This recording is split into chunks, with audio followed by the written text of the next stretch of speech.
कि मैं दुनिया को मनाने में लगा हूं। अध्यक्ष महोदय,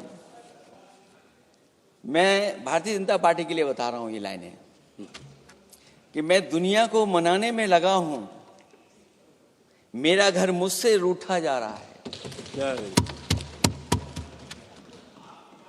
मैं दुनिया को मनाने में लगा हूं, मेरा घर मुझसे रूठा जा रहा है। अध्यक्ष महोदय,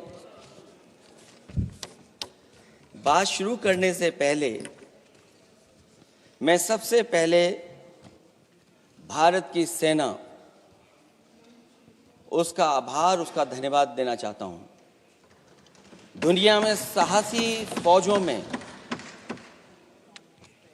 गिनती अगर होती है तो हमारी भारत की सेना सबसे आगे दिखाई देगी। उनके पराक्रम पर, उनकी वीरता पर, उनके अदम्य शौर्य पर हमें सबको गर्व है। कोई ऐसा भारतीय नहीं होगा जिसको गर्व न हो। हमें अपनी फौज पर गर्व है और हमें इस बात के लिए भी गर्व है कि जब सेना ने अपना ऑपरेशन शुरू किया तो पाकिस्तान के जितने भी टेररिस्ट कैंप थे उन पर अटैक किया गया। न केवल पाकिस्तानी कैंपों को नष्ट किया गया बल्कि पाकिस्तानी जो एयर बेस है उन तक पहुंच गए, उनको भी नष्ट किया, ध्वस्त किया। और जब हमारी फौज पाकिस्तान को हमेशा हमेशा के लिए एक पाठ पढ़ा सकती थी, एक ऐसा संदेश जाता कि भविष्य में पाकिस्तान कभी ये हिम्मत नहीं जुटा पाता। और ऐसा भी लगा हम लोगों को, क्योंकि अध्यक्ष महोदय, जब हम बड़े बड़े राष्ट्रीय चैनलों को देखते हैं तो उन चैनलों से ये लग रहा था कि कराची हमारा हो गया है, लाहौर हमारा हो गया है। किसी चैनल ने किसी को ये भी बताया कि हमने उनको पकड़ भी लिया है। जो कमेंट्री, जो विजुअल्स थे, वो ऐसा लग रहा था कि अध्यक्ष महोदय अब पीओके हमारा हो जाएगा। हालांकि सरकार के इंजनों को मैं टकराता हुआ देखता हूं। हो सकता है ये मेरा भ्रम हो, लेकिन पीओके के मामले में सभी इंजन हमें एक दिखाई देते हैं। और जहां पीओके पे पहुंचने तक की बात थी, कुछ लोग तो पीओके पर ये कह रहे थे कि हमारा कब्जा हो जाएगा, 6 महीने का केवल हमें मौका मिल जाए। ये अब सरकार आखिरकार पीछे कैसे हट गई और क्या कारण था कि सरकार को सीज फायर का ऐलान करना पड़ा? अध्यक्ष महोदय, हमें उम्मीद थी कि सरकार सीज फायर करेगी, सरकार ऐलान करेगी, लेकिन इनकी मित्रता बहुत है, बहुत गहरी मित्रता है। और उसका परिणाम यह है कि इन्होंने अपने मित्र से ही कहा कि आप ही सीज फायर अनाउंस कर दीजिए, हमारी कोई जरूरत नहीं है, हम सीज फायर आपसे ही स्वीकार कर लेंगे। आखिरकार किस दबाव में ये सरकार स्वीकार कर रही है? वैसे तो अध्यक्ष महोदय, आज जिस विषय पर बोलने के लिए मैं खड़ा हुआ हूं, दरअसल वो विषय होना ही नहीं चाहिए था। ये दुर्भाग्यपूर्ण है कि आजादी के इतने साल बाद भी ऐसे मुद्दे बने हुए हैं। ये बात अध्यक्ष महोदय पक्ष विपक्ष की नहीं है, देश की सुरक्षा की है, जनता के जीवन और रक्षा की है। हम सब मिलकर के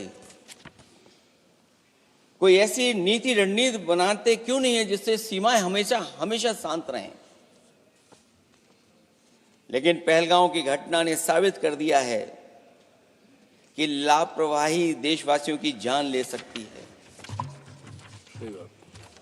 और अभी जब मैं सुन रहा था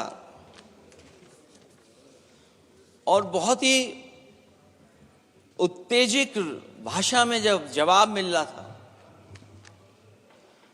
उत्तेजित भाषा इसीलिए बोल रहे हैं कि जनता सम्मोहित हो जाए, जनता स्वीकार करने लगे।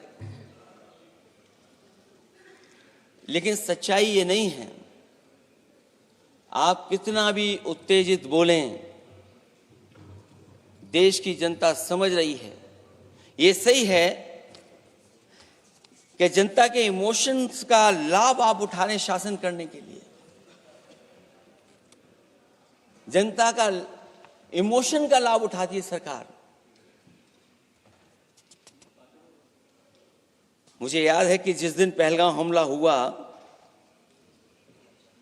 उस दिन वहां